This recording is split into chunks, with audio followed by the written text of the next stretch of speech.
Recordar que estamos en esta serie Naturalmente Sobrenatural.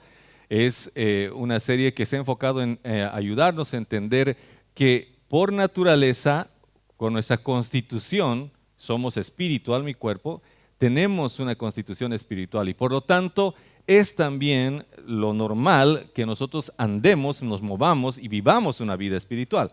Hemos vivido una vida física, estamos acostumbrados a hacer las cosas con nuestro cuerpo y demás.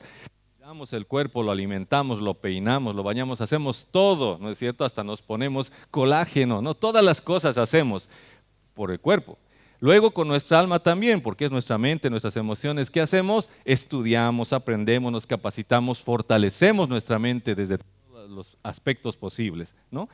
Pero por nuestro espíritu, no mucho. Por eso este tiempo estamos enfocándonos en esta parte espiritual, viendo lo que la Biblia nos dice y cómo es que Dios nos enseña a que esta parte también es importante, determinante y clave para nuestra vida. Hoy estamos en el quinto mensaje de esta serie. Si no los ha visto los anteriores, están en YouTube, ¿no? En nuestra página de YouTube, también están en el Facebook, puede buscarlos y recordar. Hoy estamos en el quinto mensaje que lo hemos titulado El Objetivo. El objetivo, ¿qué es importante? O sea, lo que Dios quiere, qué es lo que Dios espera con esto que es el espíritu o la vida espiritual en nosotros. Así que para ello quiero recordarles un poco lo que hemos, el propósito que Dios tiene con nuestra vida. Vamos a ir a la segunda carta de Pedro, capítulo 3, versículo 9, por favor. Dice la palabra: el Señor no retarda su promesa, según algunos la tienen por tardanza, sino que es paciente para con nosotros, no queriendo que ninguno perezca, sino que todos procedan al arrepentimiento. Esa es la voluntad de Dios, ese es el objetivo de Dios. Que ninguno perezca, sino que todos, diga conmigo todos. Es todos, ¿no es cierto? No decir, no, solo los buenitos o solo los bolivaristas, no, todos en absoluto. Dios quiere que todos procedan al arrepentimiento. Por eso tiene paciencia, es con paciencia con lo que nos está, como dicen, nos está esperando con paciencia y está trabajando. Ahora, ¿cómo trabaja? Y la obra y el objetivo de Dios obviamente es que todos procedan al arrepentimiento, que todos sean salvos, y la forma y el estilo o el método que Dios ha usado, como algunos le llaman el plan, que es el plan A, es el plan A. Para Dios no hay plan B, amén, porque algunos dicen, no, si no funciona el plan A, vamos al plan B. No, Dios tiene un plan A y ese plan es el único. ¿Y cuál es ese plan y cómo es ese método? Es a través de la iglesia, de su eclesía. Va a cumplir este objetivo, va a cumplir esta meta el Señor, de que todos procedan al arrepentimiento, de que ninguno se pierda, pero lo hace a través de su iglesia, su eclesía, o sea, nosotros. Nosotros somos los que vamos a trabajar en eso. Por eso es importante ubicarnos cómo es que Dios quiere que nosotros lo hagamos. Por eso es importante aprender a vivir esta vida, este entorno, este mover espiritual que tenemos. Amén. Es importante para Dios que nosotros aprendamos esto. Así que por esa razón ya sabemos el objetivo, la meta de nuestro Dios, y en base a esto vamos a ir adelante a hacer esa voluntad, a trabajar en ese sentido. Hoy tengo 3 puntos, así que vamos al punto número 1, que estamos ingresando a estudiar esa palabra. Tengo muchos pasajes bíblicos, así que si es que tiene por ahí lápiz, papel, anote o grabe o algo. ¿Quién está haciendo eso? No se muevan. Chile. Alguien está haciendo eso. Muy bien, vamos al punto número 1. El punto número 1 es mi forma, lo hemos titulado así, mi forma. ¿Por qué? Porque, como les decía, Dios tiene un objetivo, tiene un propósito, tiene un método, tiene una forma. Pero lo malo es que nosotros también creemos que tenemos nuestra forma. Ese es el problema. Dios tiene su forma es a través del Espíritu, por el Espíritu, pero nosotros también tenemos como dicen, nuestra humilde opinión. ¿No es cierto? Nosotros, nuestro criterio, yo creo que debería ser así, yo creo, y siempre creemos, ¿no? Siempre buscamos nuestro estilo, nuestra forma, que es almático, es de acuerdo a nuestra intención, nuestra concepción, nuestro análisis. Y de acuerdo a eso, creemos que debería ser así, debería ser de esta forma. Pero recordemos que Dios tiene su forma, y su forma tenemos que aprenderla, y su forma es a través del Espíritu, es mediante el Espíritu. ¿Qué pasa cuando nosotros trabajamos con nuestra forma? Pasa algo lamentable, algo duro, que Dios tiene que quebrar esa forma, tiene que quebrar el alma de las personas para que pueda una persona someterse al Espíritu, al mover del Espíritu, a la forma que es espiritual de parte de Dios. Y voy a contarles una historia que es muy conocida por todos, pero que tal vez no la habían visto desde ese enfoque. Es interesante, está en Mateo capítulo 16, versículos 16 al 17, donde la palabra del Señor nos dice: respondiendo Simón Pedro, dijo: tú eres el Cristo, el Hijo del Dios viviente. Entonces le respondió Jesús: bienaventurado eres, Simón, hijo de Jonás, porque no te lo reveló carne ni sangre, sino mi Padre que está en los cielos. Quiero contarles un poquito la vida de Pedro, porque Pedro tenía su estilo y Jesús tenía su forma. Bueno, Pedro tenía su forma y Jesús su forma. En eso radicaba el problema. Y aquí lo podemos ver. Vamos a ver un poquito algunos pasajes que nos van a ayudar a ver cómo es que él veía esto. Resulta que Pedro, en este momento, en este pasaje pueden ver, entra en el ámbito espiritual. Porque le dice Jesús: no te lo has revelado carne ni sangre, sino mi Padre que está en los cielos. ¿Qué quiere decir eso? Que Pedro ha recibido una revelación, pero no ha sido porque alguien le ha dicho, sino porque Dios, mediante el Espíritu, le ha revelado. Estaba conectado. Su wifi estaba encendido de Pedro en ese momento, ¿no? Y entonces Dios quiere que nosotros así estemos y vivamos. Ese es el nivel, esa es la onda, esa es la forma en la cual Dios quiere que nos movamos. Pero también Pedro tenía sus momentos de flaqueza, sus momentos de carnalidad, ¿no? Cuando su alma dominaba su criterio y sus pensamientos, su análisis, como decimos, su humilde opinión, ¿no es cierto? Su forma de pensar, él decía: creo que no debería ser así. Otro pasaje en el cual podemos ver esto es cuando Jesús les empieza a decir: ¿saben qué, muchachos? Tengo que ir a morir en la cruz, tengo que dar mi vida por ustedes y todo. Les está enseñando, porque Jesús era bueno, les estaba, como dicen, amortiguando el golpe que iban a recibir. Y es bueno, ¿no? Y a algunos les ayuda, aunque a otros no. Pero a mí me gusta siempre que me digan cómo va a ser la cosa antes de que me den como dicen, me den la vacuna. Quiero que me digan, me expliquen todo para tranquilizarme. Y algo así estaba haciendo Jesucristo con ellos. Y en ese momento Pedro se levanta y le dice: no, no, no, ¿cómo crees, Señor? ¿Cómo vas a morir? No, nunca, jamás, ¿no? ¿Cómo? Y lo agarra aparte y dice: no, ¿cómo vas a decir eso? ¿Cómo vas a estar hablando eso? No, no, no hagas así. Le estaba llevando Pedro a Jesús al arrepentimiento, ¿no? Y en ese momento, ¿qué le dice? Jesús dice: pero él, volviéndose, dijo a Pedro: quítate delante de mí, Satanás. Me eres tropiezo porque no pones la mira en las cosas de Dios, sino en la de los hombres. En ese momento está viendo cómo, y no ha pasado mucho rato, el contraste. En un rato Pedro está en la gloria recibiendo del Padre la revelación: tú eres el Hijo de Dios viviente. Y en el otro momento está en su carne, diciéndole: no, ¿cómo vas a morir? No puedes, ¿no? Porque él tenía en su mente, Pedro tenía su humilde opinión. Pedro tenía su forma, su estilo. Él creía que el pueblo de Israel debería ser libertado por el Mesías, pero el Mesías debería venir a libertar al pueblo, no al estilo de Jesús, sino al estilo que el Pedro quería. Y lo vamos a demostrar. Acompáñenme a las Escrituras, por favor, en el libro de Juan, capítulo 10, versículo 11. Dice la palabra: entonces Simón Pedro, que tenía una espada, la desenvainó e hirió al siervo del sumo sacerdote y le cortó la oreja derecha, y el siervo se llamaba Malco. Jesús entonces dijo a Pedro: mete tu espada en la vaina, la copa que el Padre me ha dado, ¿no la he de beber? Cuando vienen a arrestar a Jesucristo, Pedro salta, ¿no? Y agarra un arma, una espada, ¿ya? Para que vean cómo eran los discípulos de Jesús, ¿no? Todos ven que amorosos, no, eran gente armada, gente que tenía su espada. ¿Y qué hace? Trata de por la fuerza,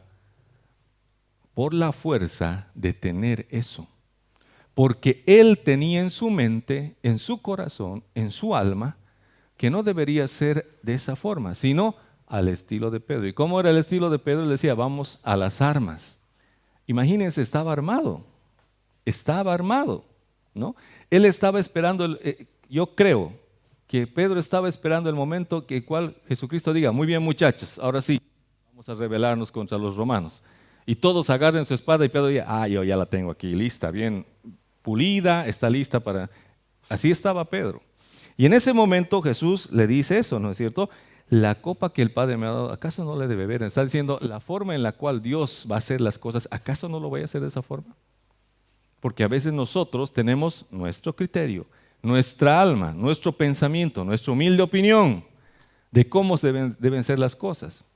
Por eso tenemos que entender que Jesús tiene Jesús tiene un propósito, un objetivo, son las almas, salvar a todos, que ni uno se pierda, pero es a través de la eclesía, a través de la iglesia. Y esa es la forma y el estilo de Dios, de Jesús, ¿no? Espiritual, es a través del espíritu, no es a través del alma, no es a través de convencer a las personas, porque a veces queremos convencerles, ¿no? No, tienes que creer, no, convertite, no, pues que y lo sacudimos, lo sopapeamos, todo lo que sea para que se convierta, no es así, es obra del Espíritu Santo, es espiritual. Lo que nosotros tenemos que hacer es fluir en el Espíritu, movernos en el Espíritu, meternos en el Espíritu para que Dios nos use. Por eso Pedro andaba así, como todos nosotros. Un rato tal vez en la gloria, conectado, y otro rato una desconexión fatal, ¿no? Se metía en la carnalidad. Eso le ha ocurrido, por ejemplo, en el mar, cuando estaba Jesús caminando y le dice, Jesús, dime que venga, y ven Pedro, y él empezó a caminar sobrenaturalmente, gloriosamente sobre el agua. Pero ¿qué pasó luego? Se hundió, ¿no? Porque empezó a ver alrededor, tuvo miedo, etcétera. Así nosotros caminamos, hermano. No somos los únicos. Pedro también lo hacía, pero tuvo un proceso. Vamos adelante a ver qué le pasó a Pedrito. Lucas 22, 61 al 62, dice la palabra. Entonces, vuelto el Señor, miró a Pedro y Pedro se acordó de la palabra del Señor que le había dicho, antes que el gallo cante, me negarás 3 veces. Y Pedro, saliendo afuera, lloró amargamente. ¿Recuerdan la escena? ¿Sí?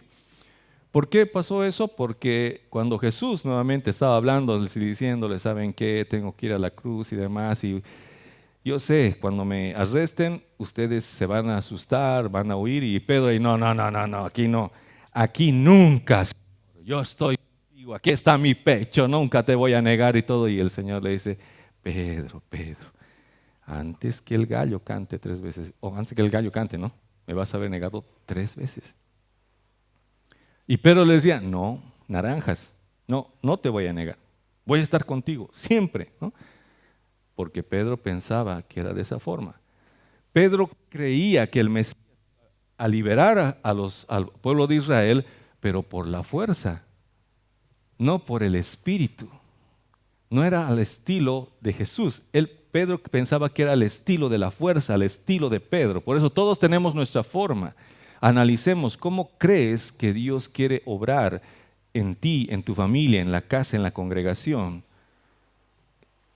¿Es nuestra forma la de Dios o a nuestra forma queremos que Dios obre? Pues en ese momento es donde se quiebra. Ahí llega el quiebre. ¿Por qué? Porque Pedro se da cuenta que Jesús tenía razón. Él sabía lo que iba a pasar. Y le dice, y le miró en ese momento, cuando él le negó 3 veces, porque Pedro estaba ahí, en ese lugar, junto a otro discípulo que es el que relata también esta historia. Ellos estaban, y la verdad es que no se habían escandalizado, no se habían escapado como el resto. Pedro se había metido, y por esa razón, para estar ahí, había negado 3 veces a Jesús. Era estrategia, pero igual, lo había negado. Jesús sí había visto eso. Pero se había dado cuenta que no es de esa forma, sino Jesús ya sabía cómo tenía que ser. Y ahí se dio cuenta de algo, de que estaba mal, de que él estaba pensando de forma diferente, de que él tenía una forma que no era la forma de Dios y por lo tanto no estaba haciendo la voluntad de Dios. Y eso, hermanos, el llegar a reconocer que tanto tiempo hemos hecho las cosas en nuestra alma, en nuestras fuerzas, en nuestro entendimiento, en nuestra forma, y luego ver que Dios quería otra cosa, es muy frustrante. Y Pedro, por eso ha llorado. No es que le negó a mi maestro, no. Él se ha dado cuenta, ¿qué he estado haciendo? 3 años he estado junto al maestro y no he entendido cómo quiere que hagamos las cosas. Y Pedro estaba haciendo otras cosas. Y ahí es donde se rayó Pedro. Se rayó y se fue. No se quedó, no digo voy a estar con, no, se fue. Dijo, ya no sirvo como a muchos les pasa, ¿no? No sirvo como cristiano, ¿no? Yo no he podido entender, yo estaba haciendo otra cosa, no, ya no juego, ya no voy a ir a la iglesia, etc. Muchos rayes, el enemigo viene y condena, y Pedro se condenó. Por esa razón, cuando Jesús resucitó, en Marcos 16, versículo 7 dice, pero id y decid a sus discípulos y a Pedro, le encarga el ángel, ¿no? Vayan también a Pedro, que el Señor va delante de vosotros a Galilea, allí le veréis como os dijo. Entonces Jesucristo cuando resucitó, ¿qué hizo? Consolidó nuevamente a Pedro, lo restauró, lo afirmó y desde entonces Pedro, ¿qué hizo? Nada que ver a mi estilo, ahora es al estilo de Dios. Y Jesús les dijo a los discípulos, esperen hasta que venga el poder del Espíritu Santo sobre ustedes, y toditos esperaron, y Pedro, calladito, esperando ahí. Aprendió la lección, fue dura. Quebró su alma, quebró su punto de vista, su forma la quebró, y ahora dijo, obedezco lo que Dios diga. ¿Y qué pasó? El Señor envió su Espíritu, fueron llenos del Espíritu, ¿y quién creen que empezó a predicar? En el Espíritu, ya no en su forma. Su forma era con espada, ¿no? Es como ir a la calle, ¿no? Y predicar, convertite, ¿no? Ven a la iglesia, mañana te espero, ¿no? Pero Pedro así es, así quería predicar, pero ahora predicó como Jesús le dijo, con poder y con gloria. Y 3,000 personas se convirtieron en una sola prédica. Ese es el poder. Por eso al estilo de Dios, al estilo del Espíritu Santo es distinto. Por eso, amados hermanos, tenemos que renunciar a nuestra forma de pensar, porque a veces está errada, a veces no entendemos, a veces nos mareamos, ¿no? A veces cosas nos desubicamos respecto a ciertas cosas que hasta son espirituales, parecen espirituales, aparentemente son espirituales. El otro día mi hermano me hacía una pregunta que no he podido responderle porque estábamos ahí cargando la puerta, no sé qué estábamos haciendo, y me dice, todas las iglesias, uno puede ir a todas las iglesias, puede estar todo, sí, puede estar en cualquier iglesia, puede estar y es sí y es no, ¿no? ¿Por qué? Depende de la circunstancia. Porque parece algo espiritual bonito, ¿no? ¿Por qué ir a una denominación? ¿Por qué encuadrarse en 4 paredes? ¿Por qué ese no? Es que hay una razón. Y la razón es la situación, el contexto. Por ejemplo, en lugares donde la iglesia es atacada, es oprimida, ahí no importa de qué denominación es la cosa, nos reunimos, oramos. ¿Por qué? Porque estamos siendo perseguidos. Hay países donde no interesa de qué denominación es, de eclesía, de asambleas, de lo que sea. Ahí todos oran, todos buscan a Dios porque están siendo atribulados, están siendo atacados. Es muy distinto. Pero otro es el contexto cuando la iglesia está siendo ofensiva, como Jesucristo ha dicho. Y edificaré mi iglesia y las puertas del Hades no prevalecerán contra ella. ¿Qué es una iglesia que ataca al Hades? Es muy distinto. Cuando estamos siendo atacados, no interesa. Es como en la guerra, ¿no es cierto? Los soldados, si están siendo atacados, los están guayqueando, entonces ellos lo que hacen, no importa, seas de mi escuadrón, o sea, nos vamos a cubrir las espaldas, nos vamos a defender, nos vamos a unir, no interesa porque nos están atacando. Pero cuando nosotros tenemos que atacar, ahí es distinto, porque ahí nos ordenamos. ¿Cuántos han ido al ejército? Levanten la mano. Reservistas, ¿no? Dragoneantes, cabos, se van a dar cuenta, ¿no?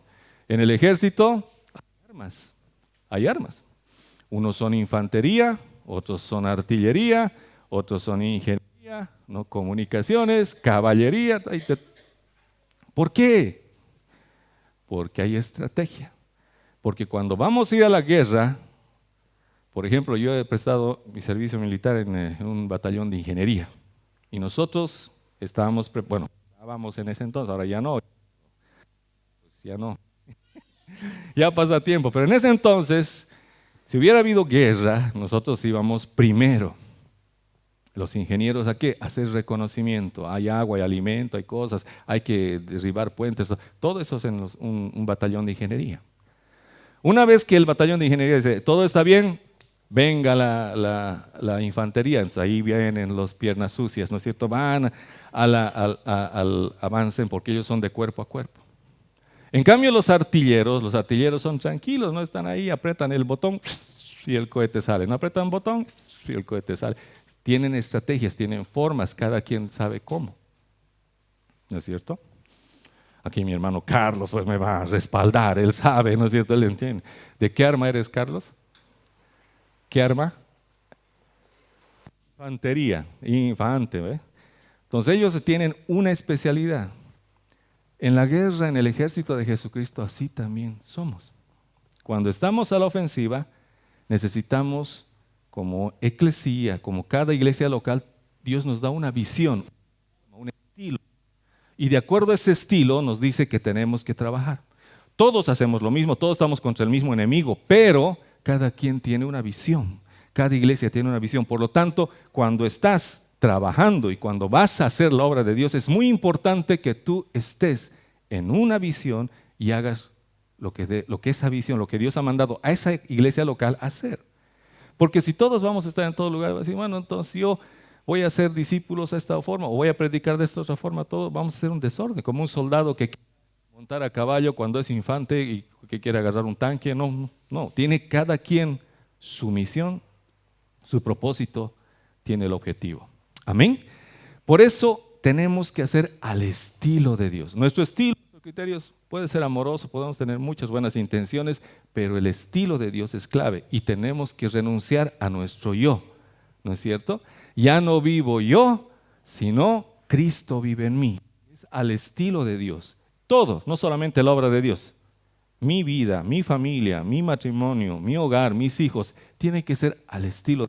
Sea mi estilo, lo voy a echar a perder, amados hermanos, porque el alma tiene sus problemas. Vamos al punto número 2. La voluntad de Dios, la voluntad o su voluntad. Tiene su estilo, tiene su voluntad. ¿Cuál es? Él ha hecho algo. Efesios capítulo 2, versículo 10 dice, porque somos hechura suya, creados en Cristo Jesús para buenas obras, las cuales Dios preparó de antemano. Preparó las obras de antemano, amados hermanos, para que nosotros anduviésemos en ellas. Amén. Entonces, esa es la forma del Señor, ese es el estilo. O sea, imagínense, las obras, lo que tenemos que hacer, ya Dios lo ha preparado de antemano. Por lo tanto, lo que tengo que hacer es meterme en el Espíritu para que me guíe qué es lo que yo tengo que hacer. Y no esté haciendo aquello que no tengo que hacer. Porque a veces uno se mete a hacer cosas que no tiene que hacer, ¿no es cierto? Y luego cuando Dios te dice, no era eso. Y otra vez como Pedro, roto corazón, ¿no es cierto? Pero yo creí, pero yo pensé, pero yo lo he hecho con buena intención, claro. Pero no es la voluntad de Dios. Por eso Dios tiene buenas obras. Ahora meternos en la voluntad de Dios es la clave. Meternos en el Espíritu. Por eso Dios quiere que funcionemos en ese sentido. Filipenses capítulo 2, versículo 13 nos dice, porque Dios es el que en vosotros produce así el querer como el hacer por su buena voluntad. Estar siempre atentos a lo que Dios está produciendo, pero lo que Dios produce, no lo que yo quiero. Porque lo que uno quiere es bien interesante, ¿no es cierto? Yo quería ser misionero a Hawái, ¿no? Quería ir a predicar, ¿no? Allá, el evangelio, sufriendo en la playa, ¿no? Sufriendo duro las inclemencias del tiempo, pero es lo que uno quiere, es lo que uno piensa, pero otra es la voluntad de Dios. Por eso Él pone el querer y el hacer en el corazón, pero que lo que es de Él, porque lo que es nuestro es distinto. Saber discriminar Y saber renunciar al yo es la clave para andar en la vida espiritual que Dios nos lleva, que Dios quiere y que Dios nos manda. Discriminar y renunciar a mi yo, a mi forma, a mi estilo, a lo que yo quería o a lo que yo suponía. Porque Dios tiene algo mejor. Dios tiene algo más espiritual. Vamos uno más. Hechos capítulo 10, versículo 19. En el libro de Hechos vamos a encontrarnos cómo funcionaban los apóstoles, los hombres de Dios de esa época. Y se van a dar cuenta que era así. Y mientras Pedro pensaba en la visión, le dijo el Espíritu: He aquí 3 hombres te buscan. Todo Hechos, léanselo y se van a dar cuenta cómo los hombres de Dios, la iglesia, el pueblo de Dios, estaba atento a lo que el Espíritu le decía, porque el Espíritu era quien guiaba. No es que se reunían y decían: a ver, hermanos, ¿qué hacemos? ¿No? Hay que hacer algo, haremos, no sé, un campamento. No, no. Todos ellos lo que hacían era orar y esperar a que el Espíritu Santo les diga qué tienen que hacer.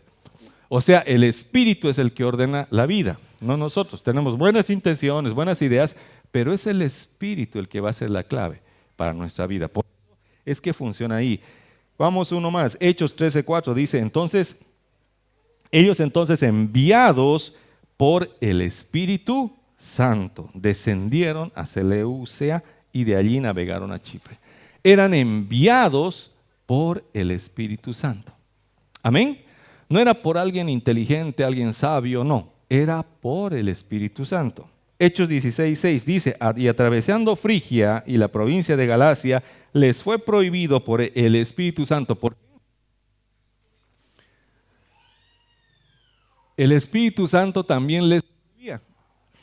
¿Por qué? Porque no faltó pues alguien que tuvo una idea muy buena y digo: ¿y por qué no vamos a Asia? ¿No? Ahí hay un montón de gente que podemos evangelizarles y todo. ¿Y qué dijo el Espíritu Santo? No. Prohibido. ¡Ah! ¿Pero por qué, pastor? Si también son vidas, ¿no? Porque el Espíritu Santo dice no. Y nos raya. No crean que cuando el Espíritu Santo dice no, pero dice, pero también es predicar pues el Evangelio, o sea, y eso está mal llamado. Sí, pero el Espíritu Santo, no ahí. Ahí no. Por ahora no. Porque Dios tiene su tiempo. Dios sabe por qué. Él ve todo. Pero nosotros tenemos que obedecer. Amén. Porque luego le dijo a Pablo: ahora sí, váyase a Asia. Y empezó a abrir iglesias en Asia, ¿no? Pero ese momento, tal vez no era el momento, tal vez Dios quería algo, no sé. Pero hay que ser obedientes. Y ellos eran obedientes al Espíritu Santo. Dios también prohíbe cosas buenas, cosas interesantes, predicar la palabra, abrir iglesias. Dios dice no, a veces. Amén. Juan capítulo 7, versículo 37 al 38. Dice: en el último gran día de la fiesta, Jesús se puso en pie y alzó la voz diciendo: si alguno tiene sed, venga a mí y beba. Y el que cree en mí, como dice la Escritura, de su interior correrán ríos de agua viva. Lo hemos leído el anterior domingo. La idea de la obra de Dios, no solamente en la iglesia, en nuestra familia, en nuestro matrimonio, en todo, es que demos vida. Amén.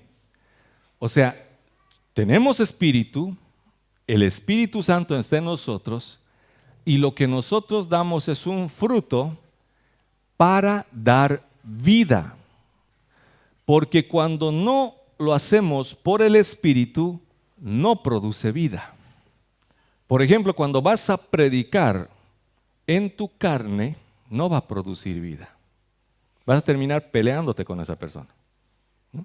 Pero cuando vas en el Espíritu, guiado por el Espíritu, obedeciendo al Espíritu, vas a ver que va a tener vida, va a vivir esa persona que era muerta en el Espíritu.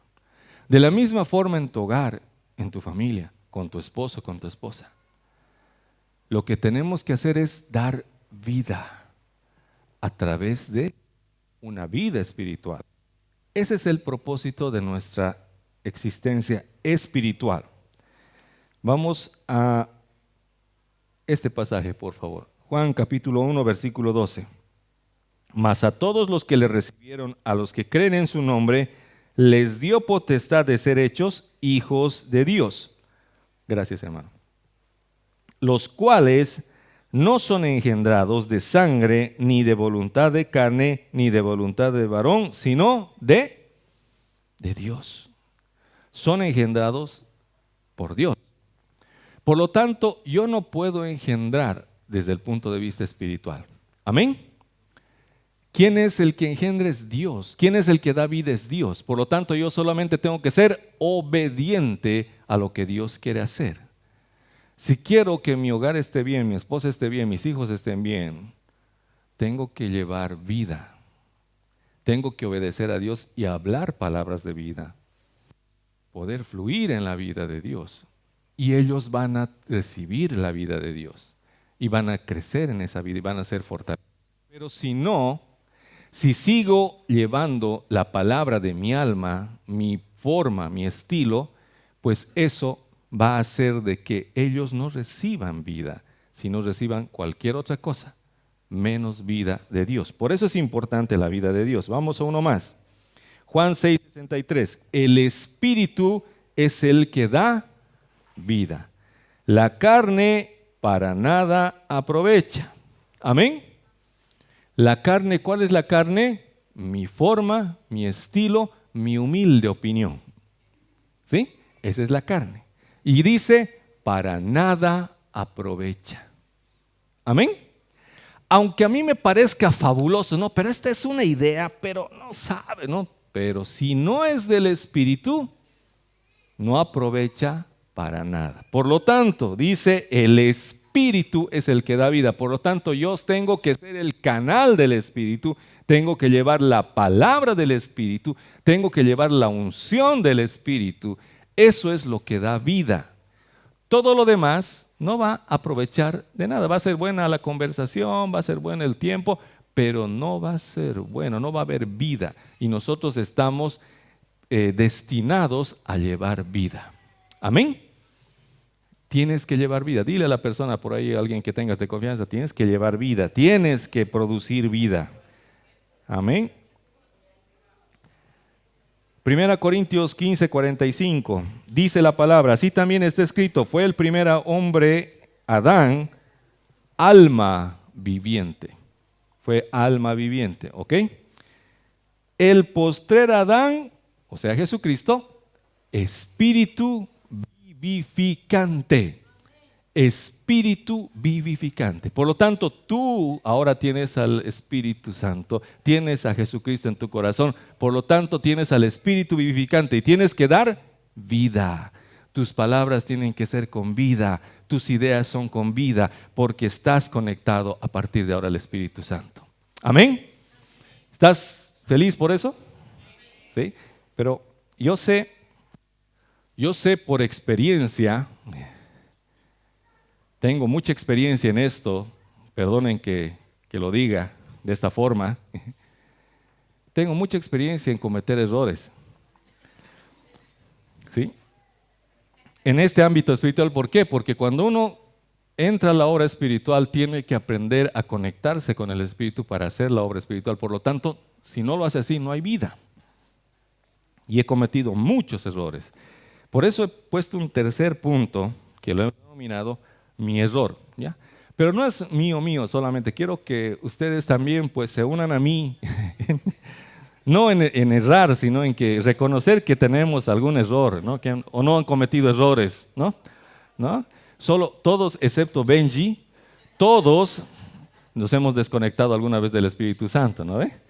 Benji, desde que ha nacido está conectado, creo que tiene un cordón umbilical al cielo, algo así, pero está siempre en el Espíritu, el chango está vibrando. Todos los demás nos hemos desconectado, hemos hecho cosas en nuestra vida. Y quiero contarles, y con esto acabar, una historia que es del Antiguo Testamento, ¿no? Pero la historia de este hombre nos hace ver cómo es que a veces nos conectamos y a veces nos desconectamos fatalmente. Pero quiero que vean lo que Dios hace en todo eso. porque Dios tiene un proceso, Dios tiene una forma de tratar con este tipo de personas. Vamos a ver la historia de Elías rápidamente, vamos a intentar resumirles, larga, ¿no? Pero voy a tomar las partes más importantes. Primera de Reyes, capítulo 17, versículos 1 al 4, dice: entonces Elías Tisbita, bueno, vamos al contexto primero, para que no digan que, no va. Contexto, ¿ya? Acab era rey de Israel en ese entonces, junto a su esposa Jezabel. Acab no le interesaba mucho, hacía las cosas malas, ¿no? Y para él le gustaba más que todo los deleites, los placeres, eso. Jezabel era muy inteligente. Jezabel adoraba a Baal, ofrecía sacrificios de niños y llevaba a la inmoralidad al pueblo. Ella quería hacer eso. Ella buscaba eso. Ese es el contexto del pueblo, el de ese entonces. Y así estaban. Entonces dice aquí, en este escenario, Elías Tisbita, que era de los moradores de Galaad, dijo a Acab, al rey: vive Jehová, Dios de Israel, en cuya presencia estoy, que no habrá lluvia ni rocío en estos años, sino por mi palabra. Eso es, ¿no? Levantarse y contra un rey ir a decirle y amenazarle de algo. ¿Pero por qué lo hacía? Porque está ahí, está resaltado, ¿no? Él decía, y él era sensible, él sabía cuando estaba en la presencia de Dios. Y decía: vive Jehová, en cuya presencia estoy. Él sabía que el Señor estaba con él en ese momento, por esa razón él estaba, como dicen, ¿no? Canchero. Y le estaba diciendo: no va a haber agua hasta que yo diga. Y ellos estaban rogando a Baal para que haya cultivos, cosechas, y Dios utiliza eso para, como quien dice, hacerle conocer al pueblo y a Baal quién es el Dios verdadero. Versículo 2 dice: vino a él palabra de Jehová diciendo, ahora le está hablando Dios a Elías: apártate de aquí y vuélvete al oriente y escóndete en el arroyo de Querid, que está frente al Jordán, y beberás del arroyo. Yo he mandado a los cuervos que te den allí de comer. Lindo. Está en la presencia, está escuchando de Dios y Dios le está instruyendo y él obedece. Y cuando uno obedece, ¿qué pasa? Le va bien. Cuando no había agua, cuando había sequía, no había alimento, pero Dios le había dado una fuente de alimento, que eran esos cuervos que le traían comida. Entonces, Dios nos va a hablar, Dios nos va a guiar, porque estamos oyéndole, estamos conectados. ¿Amén? ¿Estamos bien hasta ahí? Vamos a más adelante. ¿Quién es? ¿Quién es? ¿Quién es? ¿Quién hace eso? ¿Soy yo? Yo soy yo, ¿no? Ya se ha calmado. Acuerdo. Primera de Reyes, capítulo 17, versículo 8, dice: vino luego a él palabra de Jehová diciendo. Vino luego otra vez palabra de Jehová. Dios le estaba hablando: levántate, vete a Sarepta de Sidón y mora allí. He aquí, yo he dado orden allí a una mujer viuda que te sustente.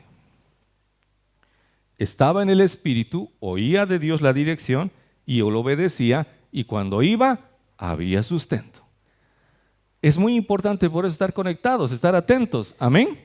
Cuando venga cualquier momento de crisis, de necesidad, problemas, ahí es donde tenemos que estar atentos, ¿no? Escuchando. Y Dios nos va a decir: ve aquí, ve allá. ¿Para qué? Para que aunque todos estén hambreando, nosotros estemos con alimento.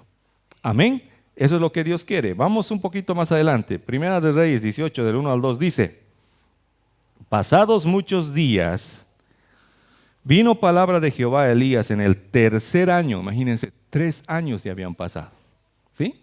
Desde que él dijo: no va a llover, hasta que yo diga 3 años. No llovió, ¿sí? Dice: vino palabra de Jehová a Elías en el tercer año diciendo: ve, muéstrate a Acab, y yo haré llover sobre la faz de la tierra. Fue pues Elías a mostrarse a Acab, y el hambre era grave en Samaria. ¿Para qué fue a mostrarse? Para decir: muy bien, han pasado 3 años, ahora voy a hacer llover.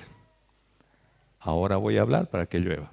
Eso es lo que le dijo, ¿no es cierto? Vamos a un poco más adelante. Dice, Primera de Reyes 18:38 al 40. Entonces cayó fuego de Jehová y consumió el holocausto. Otra vez, ya nos hemos saltado. Contexto. Cuando fue a mostrarse al rey, le dijo, muy bien, vengan, vamos a invocar, a ver y averiguar cuál es el verdadero Dios. Así que los 450 profetas de Baal vinieron y todo el pueblo se reunió en el monte Carmelo para ofrecer cada uno un holocausto. Unos a Baal y Elías a Dios. Y los de Baal desde la mañana hicieron sus ritos, hicieron todo y se cortaban y todo y no pasó nada, ¿no? Entonces, pasado el mediodía, a eso de las 3 de la tarde, que es obviamente en el futuro, iba a ser la hora del sacrificio, donde Jesús también fue sacrificado, más o menos en ese horario, Él hizo el altar. Y echó agua y todo, y el fuego de Dios, y aquí dice eso, ¿no es cierto? Entonces cayó fuego de Jehová y consumió el holocausto, la leña, las piedras y el polvo. Y aún lamió el agua que estaba en la zanja. Viéndolo todo el pueblo, se postraron y dijeron, Jehová es el Dios, Jehová es el Dios. Fue hermoso, fue glorioso, ¿no es cierto? Se demostró quién era Dios porque hubo poder, hubo fuego sin que nadie encienda nada. Era la guerra de altares en ese momento. ¿Y qué pasó? Entonces Elías les dijo, prended a los profetas de Baal para que no escape ninguno. Y ellos los prendieron y los llevó Elías al arroyo de Cisón y allí los degolló. 450. Más creo que había otros 400 de acera, pero no sé si ellos más han sido degollados. Vamos a investigar. Pero eso es lo que hizo. ¿Por qué hizo eso? Porque estaba conectado, oyendo, estaba en la presencia de Dios con poder y autoridad. Amén. Dios te va a utilizar, vas a hacer grandes cosas con poder, con autoridad, pero cuando estás conectada en el Espíritu. ¿Qué pasó luego? Primera de Reyes 19, del 1 al 3, dice, Acab dio a Jezabel su esposa la nueva de todo lo que Elías había hecho y de cómo había matado a espada a todos los profetas. Entonces, siguiente versículo, entonces envió Jezabel a Elías un mensajero diciendo, así me hagan los dioses y aún me añadan, si mañana a esta hora o a estas horas yo no he puesto tu persona como la de uno de ellos. En otras palabras, te voy a degollar, te voy a matar, le ha amenazado. No sé por qué se asustó Elías, pero se asustó. Y aquí creo que la palabra nos dice el por qué. Versículo 3. Viendo pues el peligro, diga conmigo, viendo. Diga conmigo fuerte, viendo. Viendo pues el peligro, se levantó y se fue para salvar su vida. Y vino a Berseba, que está en Judá, y dejó allí criado. El problema es que cuando estamos en el Espíritu andamos por fe y no por vista. Pero cuando empezamos a ver el problema y la dificultad y empezamos a andar por vista, ya no andamos por fe. ¿Por qué se asustó? Porque empezó a ver el peligro. Le tenía miedo a una mujer cuando había matado a 450 profetas de Baal y a una mujer le tuvo miedo. No sabemos por qué, tal vez porque la mujer era tóxica, no sabemos, ¿no? Pero algo hizo que Elías se asustara. ¿Qué dice? Y él se fue por el desierto un día de camino y vino y se sentó debajo de un enebro y deseando morirse, dijo, basta ya, oh Jehová, quítame la vida, pues no soy yo mejor que mis padres. Y ahí se unió un grupo de los profetas suicidas que hay en la Biblia. Porque sabía que hay profetas suicidas en la Biblia, ¿no? No es el único. Y muchas veces a nosotros nos ha tocado tal vez eso. ¿O no? Hemos dicho, Señor, ya no puedo más. Llévame, Dios, ¿no? Me voy a lanzar, ¿no? Pero, ¿por qué lo hacemos? ¿Por qué lo hacemos? Porque hemos creído una mentira. Amados hermanos, la serpiente antigua tiene el mismo método todo el tiempo. Y en ese momento, Jezabel estaba siendo utilizado por la serpiente. Y le estaba diciendo una mentira, le ha dicho, te voy a matar. Y cuando, ¿quién es el que toma y da la vida? Ella no podía.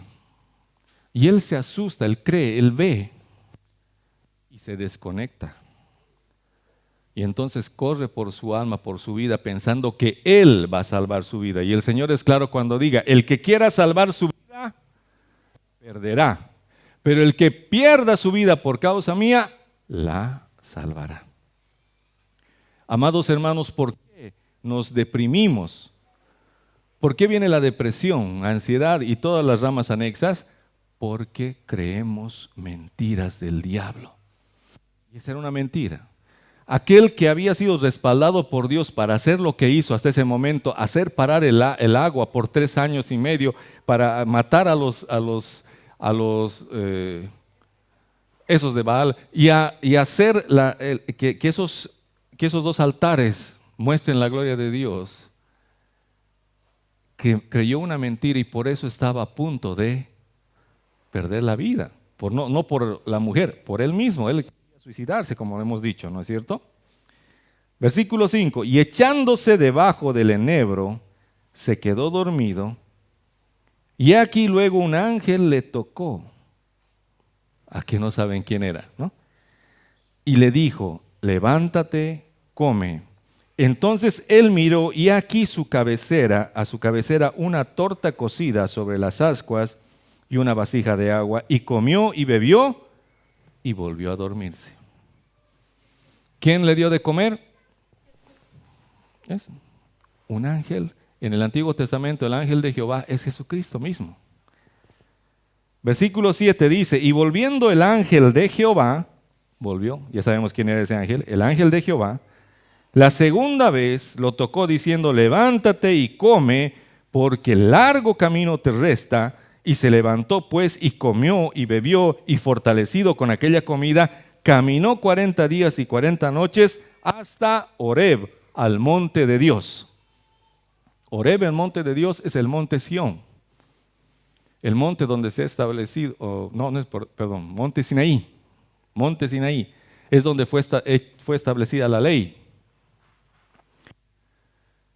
Y fue al lugar donde no debía ir.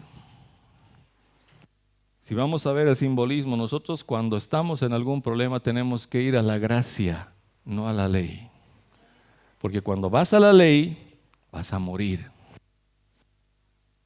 Tienes problemas, cuando tienes dificultad, ve a la gracia. Porque dice que entremos confiadamente al trono de la gracia. Cuando estés o cuando te hayas desconectado, cuando estés en tu carne, cuando hayas hecho todo tu esfuerzo en tu carne, estés molido, ve a la gracia y empieza a ver que Dios haga las cosas. Versículo 9.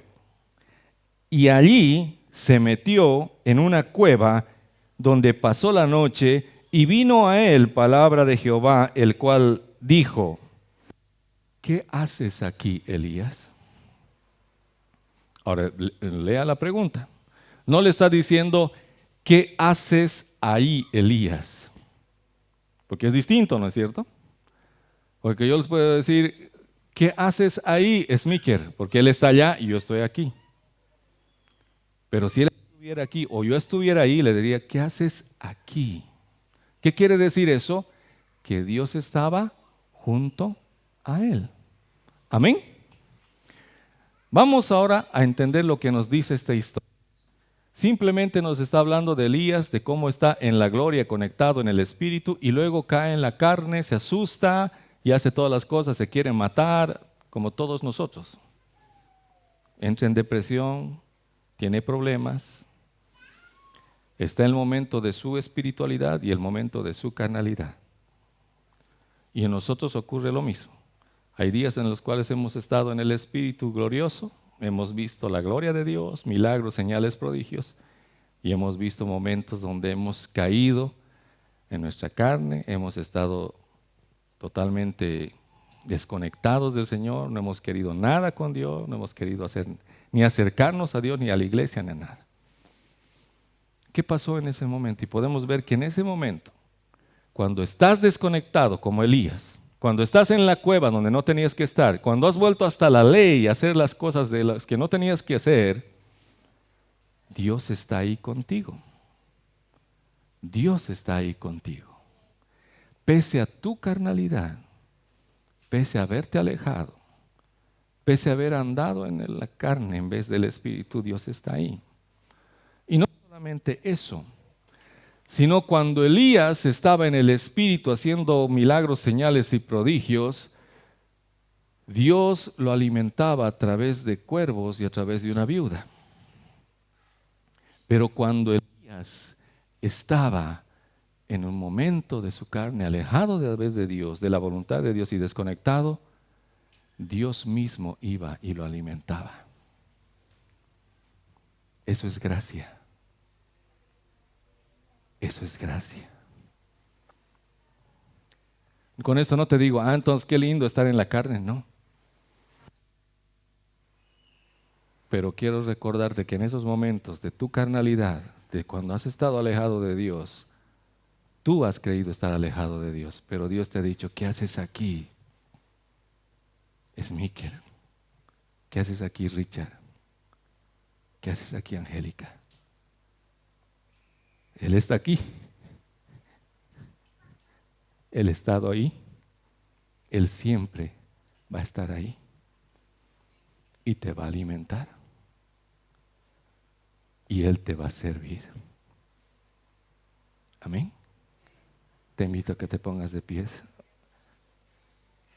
Vamos a adorarle. Vamos a darle gracias. Vamos a...